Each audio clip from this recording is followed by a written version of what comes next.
একটু আস্তে করো না, খুব জ্বালা করছে। উফ, আমার ব্যথা লাগে তো। আস্তেই তো করছি, এমন ছটফট করো না তো, ভালো করে কাজটা করতে দাও। ছটফট না করে উপায় আছে? এত জোরে জোরে দিচ্ছ যে আমি ব্যথা পাচ্ছি। এত আস্তে দেওয়ার পরও বলো জোরে দিচ্ছি। সত্যি তুমি আসলেই একটা ফাজিল হয়ে গেছো। আমি ফাজিল না তুমি ফাজিল, সব সময় আমায় টর্চার করতে থাকো তুমি। আমি কি আর ইচ্ছে করে তোমায় জ্বালাই নাকি? ওমা, তাই? আমি ইচ্ছে করে তোমায় জ্বালাই, তাই না? একদম তাই। এখন তাড়াতাড়ি করো তো, আমার ব্যথা কিন্তু আরো বেশি লাগছে। এই তো শেষ শোনা, আর একটু অপেক্ষা করো। রোহান কথাটা শেষ করতেই রোজের হাতের পড়ে যাওয়া জায়গাটা পরিষ্কার করতে লাগলো। রোহানের পরিষ্কার করে দেওয়ায় রোজ ভীষণ ব্যথা পাচ্ছে। রোজ ব্যথায় কোকিয়ে উঠছে বারংবার। রোহান রোজকে বারবার করে বারণ করছে ছটফট না করতে, কিন্তু কে শোনে কার কথা। রোজ যেন রোহানের কাজ বিগড়ে দেওয়ার জন্য উঠে পড়ে লেগেছে। রোহানের বারণ করার পর আরও বেশি নড়াচড়া করে হাত পরিষ্কার করাটা মুশকিল করে দিচ্ছে। রোজ রান্না করতে গিয়ে হাত পুড়িয়ে ফেলেছে। রোহান অনেকবার করে বলেছে সাবধানে কাজ করতে, কিন্তু কে কার কথা শোনে। রোহান ডেটল লাগাতেই রোজ হকচকিয়ে গিয়ে খানিকটা চিৎকার করে বলে উঠল, উফ, ব্যথা পাই তো। একটু আস্তে আস্তে করো না। আমার উপর কি ইচ্ছে করে সাজা দিচ্ছ তুমি? লে, আমি তো আদর করে করে পরিষ্কার করে দিচ্ছি, একটু তো সহ্য করতে হবে সোনা। কি করে সহ্য করব? এটা তো আমার হয়েছে, তুমি বুঝবে কি? কি ব্যথা! এই তো, বেশি পাকামো করলে এমনটাই হবে। বারবার বলেছি সাবধানে করো সাবধানে করো, আমার কথা তো শোনো না তুমি। হয়েছে তো, আর তোমার কথাকে অবহেলা করব না। এবার একটু ফু দিয়ে দাও, জ্বালা কমে যাবে। হুম, তাই দিচ্ছি। রোহান কথাটা শেষ করতেই রোজের হাতের ফু দিতে লাগলো। রোজ রোহানের এই ছোট্ট ছোট্ট কেয়ারিংগুলোকে বড্ড পছন্দ করে। সবসময় এমন কেয়ারিং পেতে এক অদ্ভুত ভালো লাগে রোজের। রোহান রোজের হাতে ফু দিয়ে ব্যান্ডেজ বেঁধে দিল। রোহান ব্যান্ডেজ করে দিয়ে রোজের হাতের উপরে আলতো করে নিচের ঠোঁটজোড়া ছুঁইয়ে দিয়ে আদর দিল। রোহানের ঠোঁটের মিষ্টি পরশ পেতেই রোজের ব্যথাটা যেন সরে গেল। রোজ রোহানকে উদ্দেশ্য করে বলতে লাগলো, তুমি এমন কেন বলো তো আমায়? সব সময় আমার এত কেয়ার করো কেন? আমি তোমার কেয়ার না করলে কি করবে শুনি? আর তাছাড়া আমি সবসময় তোমার কেয়ার করি তা কিন্তু না, তুমিও আমার অনেক খেয়াল রাখো। কচু, তোমার থেকে বেশি কেয়ার আমি করতে পারি না। সত্যি তুমি আমার কাছে বেস্ট অফ বেস্ট। পাম দিয়ে লাভ নেই, তোমার পামে আমি ফুলবো না। ওরে, আমি তোমায় কেন পাম দিতে যাব? যেটা সত্যি সেটাই বলছি। আর তুমি কি টায়ার নাকি যে একটু পাম দিলেই ফুলে যাবে? কি জানি আবার কোন প্ল্যান মাথায় এঁকে বসে আছো, তাই তো পাম মেরে যাচ্ছ। আরে কোনো প্ল্যান না। আমি কি সব কিছু প্ল্যান করে করি নাকি? শোনো না, আমি একটু বুকে নাও, ওই বুকে শুয়ে একটু শান্তি নেই আমি। দেখছো ফাজিল, এইসব বলে বলে ঠিক আমায় বুকে আসার বায়না করে বসে আছো। আসো বুকে শান্তি নাও। কেন? এটা কেন বললে? আমি বুকে আসলে বুঝি তোমার শান্তি লাগে না? তুমি বুকে আসলে শান্তি লাগে কিনা সেটা আমি জানি না, তবে তুমি এই বুকে না আসলে আমার ভীষণ কষ্ট হয়। ঠিক আছে, আসবো না তোমার বুকে। থাকো তুমি ওই শূন্য বুকে, আমি কোলবালিশটা জড়িয়ে ধরে ঘুমাবো। আমার বুক ছেড়ে কোলবালিশ জড়িয়ে ঘুমাবে? একদম ধরে মাইর দিব, মাইর। ফাজিল একটা। আসো আমার বুকে আসো।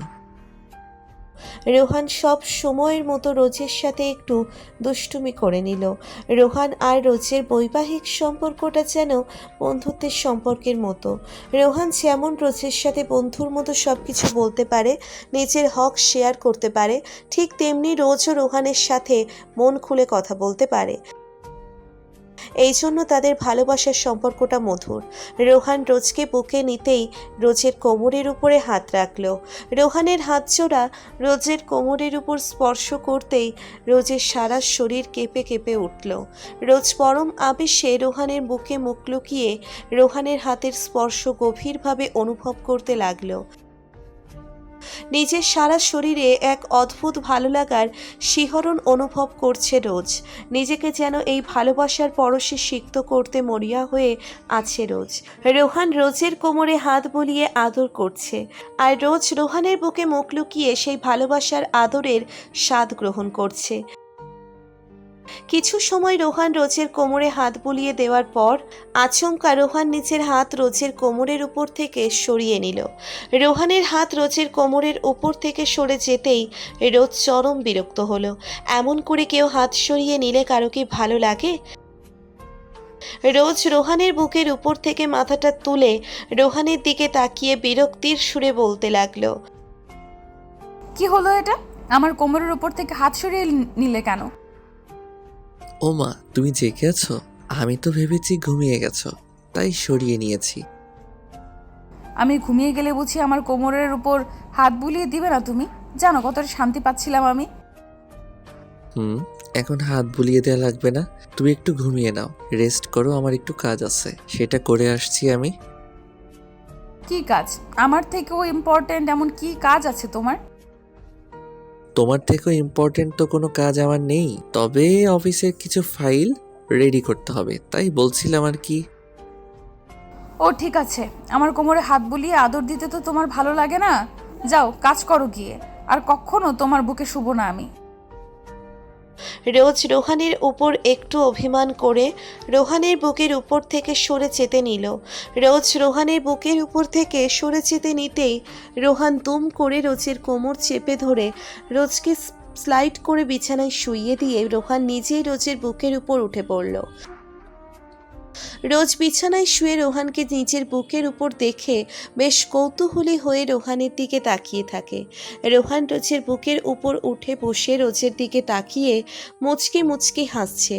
রোজ রোহানের এমন মুচকি হাসি দেখে বলে উঠল, এটা কি হলো? তুমি আমার বুকের উপর কেন উঠে বসেছো? নামও বলছি। তুমি বললেই কি আমি নেমে যাব নাকি? এই বুকেই থাকবো আমি, পারলে আমায় নামিয়ে দেখাও। আমার মাথা গরম করলে কিন্তু তোমার কপালে মার আছে বলে দিচ্ছি। হায় আল্লাহ, স্বামীর গায়ে হাত তুলবে? বলি, মানবতা আজ কোথায়? আমার উপর হাত তুলতে তোমার একটু বাঁধবে না? না বাঁধবে না, আসছে মানবতা দেখাতে। আমায় ওসব বলতে তোমার বাঁধেনি যখন, তখন আমারও বাঁধবে না। তাই শোনা, আমি কি সব বলেছি? আমি তো ভুলে গেছি, একটু মনে করিয়ে দাও না। এত শত আমি মনে করাতে পারবো না। তোমায় যেটা বলেছি সেটা করো, আমার উপর থেকে সরে যাও। এই পাগলি, এতটা রেগে গেলে কেমন করে হবে?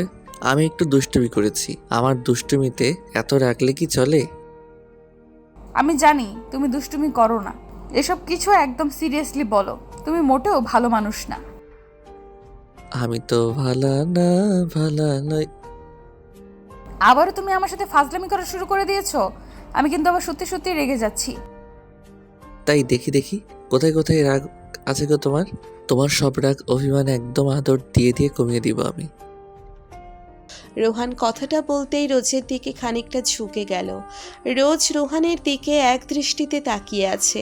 রোজের হয়তো ইচ্ছে করছে এক ঘুষি দিয়ে রোহানের নাকটা ফাটিয়ে দিতে, তবে সে এমনটা করবে না, কারণ রোহানের এমন দুষ্টুমি তার ভীষণ পছন্দের। রোহান রোজের দিকে ঝুঁকে পড়ে রোজের নাকের সাথে নাক লাগিয়ে একটু ঘষে দিল। রোজ মুখ কুঁচকে আছে। রোহান এই কুচকানো মুখটা দেখে হেসে উঠল। রোহানের ঠোঁটের মিষ্টি হাসি দেখে রোজও হেসে ফেলল। রোহান রোজের হাসি দেখে আলতো করে রোজের ওই মিষ্টি ঠোঁটজোড়াকে স্পর্শ করল। রোহানের হাতের স্পর্শ পেতেই যেন রোজের চোখ মুখ বন্ধ হয়ে যায়। রোজ রোহানের চোখের দিকে তাকিয়ে থেকে কোনো কারণ ছাড়াই দুম করে রোহানের হাতের উপর কামড় বসিয়ে দিল। রোহান রোজের কামড় খেয়ে হকচকিয়ে উঠে খানিকটা চিৎকার করে উঠল। রোজের ঠোঁটের উপর থেকে নিচের হাত সরিয়ে নিতেই রোহান রোজকে উদ্দেশ্য করে বলতে লাগলো, এটা কি হলো? তুমি আমার হাতে কেন কামড় বসিয়ে দিয়েছো? আমি কি করেছি? তোমার এই দুষ্টু হাতটা আমার ঠোঁটকে স্পর্শ করেছে, তাই কামড়ে দিয়েছি। আমার এই দুষ্টু হাতের স্পর্শে তুমি কামড় দিয়েছো? যদি ওই ঠোঁটের উপর আমার ঠোঁট জোড়া স্পর্শ করতো তবে কি করতে? তবে তো একদম খেয়ে ফেলতাম। আমার সাথে ফাজলামি করার স্বাদ তুলে ফেলতাম। তাই নাকি? ফাজিল বউ আমার। এখন তো দেখছি সেটাই ট্রাই করতে হবে। ওয়েট, দেখছি আমি কি করো তুমি। রোহান কথাটা বলতেই রোজের ঠোঁটের দিকে নিজের ঠোঁটজোড়া এগিয়ে নিয়ে গেল। রোজের এক হাতে ব্যান্ডেজ বাঁধা আছে। রোহানও চাইছিল না যে রোজের সাথে কোনোভাবে দুষ্টুমি করতে, তবে যখন রোজ নিজেই চাইছে রোহান তার সাথে ফাজলামি করুক, তখন আর রোহান নিজেকে কি করে সামলাবে। রোহান একটু একটু করে রোজের ঠোঁটের দিকে এগিয়ে গেল। রোজের ঠোঁটের দিকে এগিয়ে গিয়ে রোহান দুম করে রোজের ঠোঁটের সাথে নিজের ঠোঁটজোড়া এক করে নিল। রোহানের ঠোঁটের স্পর্শ পেতেই রোজের সারা শরীরটা প্রবলভাবে কেঁপে কেঁপে উঠল। এক অদ্ভুত শিহরণ খেলে গেল রোজের শরীরে। রোজ চোখ বন্ধ করে রোহানের ঠোঁটের পরশ নিচের ঠোঁটের উপর অনুভব করছে। ওইদিকে রোহান রোজের ঠোঁটের স্বাদ পেতেই আরও ব্যাকুল হয়ে উঠল। রোজের কোমরের নিচ থেকে হাত দিয়ে রোজের কোমরে আলতো করে হাত বুলিয়ে দিয়ে আদর করতে লাগলো রোহান। রোহানের আদরে যেন রোজ পাগল হয়ে উঠল। রোজ রোহানের ঠোঁটের উপর আরও গভীর করে ভালোবাসার পরশ এঁকে দিয়ে রোহানকে শক্ত করে জড়িয়ে ধরল। কিছু সময় রোহান রোজকে আদর করার পর আচমকা রোজ রোহানের ঠোঁটজোড়া ছেড়ে দিল। রোজ রোহানের ঠোঁটজোড়া ছেড়ে দিতেই রোহান একটু কৌতূহলী হয়ে রোজকে উদ্দেশ্য করে মায়াবী কণ্ঠে বলতে লাগলো, কি হলো? আমার ভালোবাসার আদর বুঝি ভালো লাগছে না তোমার? ভালো তো লাগছে ভীষণ, তবে একটা সমস্যা তো আছে। এই সমস্যার কারণেই ছেড়ে দিতে হচ্ছে। কি সমস্যা? আমার আদরের আবার কি সমস্যা হবে? তুমি জানো না তোমার আদরে কি সমস্যা হবে? তোমার এই আদর পেলে আমার সারা শরীরের মধ্যে এমন এমন করে কেন? তোমার এই আদর পেলে আমি যেন নিজেকে সামলাতে পারি না। তুমি যেন নিজেকে সামলাতে না পারো তাই তো এমন আদর করছি। যাও ফাজিল, কি সব মানে সকাল সকাল বায়না শুরু হয়ে গেছে। এখন দিব তোমায় মায়ের। তাড়াতাড়ি উঠে পড়ে, আমার ক্ষুধা পেয়েছে। রোজের কথায় রোহানের টনক নড়ল। সত্যি তো, এখন তো খাবার খাওয়ার সময়। এখনো রোজ না খেয়ে আছে। এখনই রোজের জন্য খাবার নিয়ে আসতে হবে। তাছাড়া রোজের হাতে তো গভীর ক্ষত করা আছে। এই হাতে তো আর সে কোনো খাবার খেতে পারবে না। রোজকে খাইয়ে দিতে হবে। রোহান রোজের বুকের উপর থেকে উঠে পড়ে সোজা চলে যায় কিচেনে। কিচেন থেকে রোজের জন্য খাবার রেডি করে নিল রোহান। রোহান খাবারগুলো নিয়ে নিজের রুমের দিকে এগিয়ে আসতে নিতেই রোহানের সামনে চলে আসে রোজ। রোজ এসে রোহানের হাতে খাবারের থালা দেখে প্রশ্নসূচক কণ্ঠে রোহানকে উদ্দেশ্য করে বলতে লাগলো, তুমি খাবার নিয়ে কোথায় যাচ্ছ? তোমার কি ক্ষুধা পেয়েছে? টেবিলে বসো, আমি দিচ্ছি। না, আমার কেন ক্ষুধা পেতে যাবে? আমি তো তোমার জন্য নিয়ে এসেছি। তোমার তো হাতে সমস্যা, এখন নিজের হাতে খাবার খেতে পারবে না, তাই আমি খাইয়ে দিব। ওরে আমার ফাজিল দুষ্টু বরটা দেখি কেয়ারিংয়ে আমাকে পেছনে ফেলে দিয়ে ফার্স্ট হয়ে যাবে। বলি জনাব, আপনার এত ভালোবাসা আমি সহ্য করতে পারবো কেমন করে? বাজে কথা বলো না তো, চলো আমি তোমায় খাইয়ে দিচ্ছি। রোহান কথাটা বলতেই রোজকে নিয়ে নিজেদের রুমের দিকে এগিয়ে যেতে লাগলো। রোজের হাতে ব্যান্ডেজ দেখে রোহানের মা রোজকে উদ্দেশ্য করে কৌতূহলী কণ্ঠে বলে উঠল, রোজ, মা তোর হাতে কি হয়েছে? হাতে ব্যান্ডেজ কেন?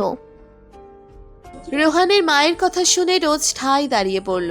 রোহানের মা রোজের কাছে মোটেও যেন শাশুড়ি না।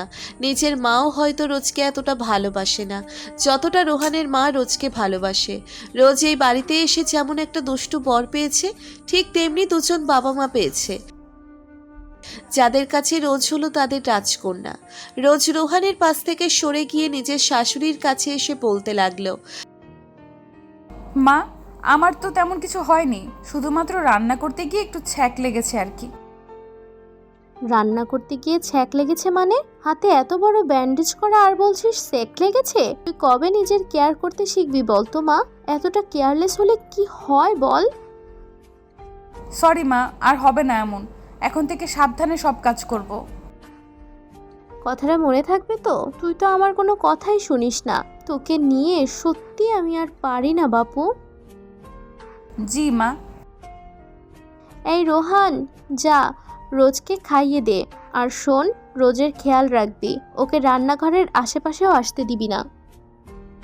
ঠিক আছে মা, তাই করবো। তুমি সাবধানে থাকো, আমি ওকে খাইয়ে দিচ্ছি।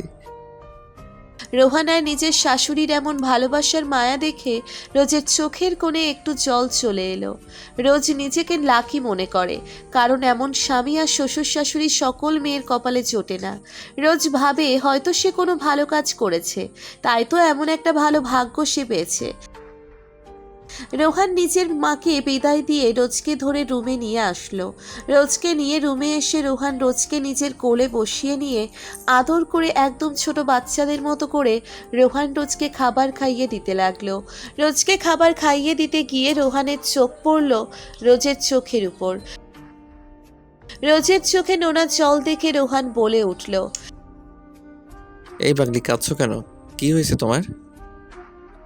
কিছু না, এমনিতেই চোখে জল চলে এসেছে। সত্যি আমি কোনোদিন বাবা মা আর তোমার ভালোবাসাকে হারাতে পারবো না, যাই হয়ে যাক না কেন।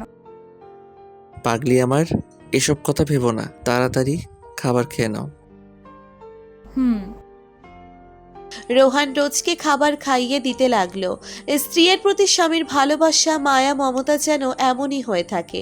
স্বামী স্ত্রীর মাঝে যদি মায়া মমতা বলতে কিছু না থাকে, তো তাদের ভালোবাসার সম্পর্ক বেশি দিন স্থায়ী হতে পারে না। ভালোবাসা এটাকেই বলে, সবসময় স্ত্রী নয়। কিছু সময় স্বামীরও স্ত্রীকে কেয়ার করতে হবে। ভালো থাকুক ভালোবাসা।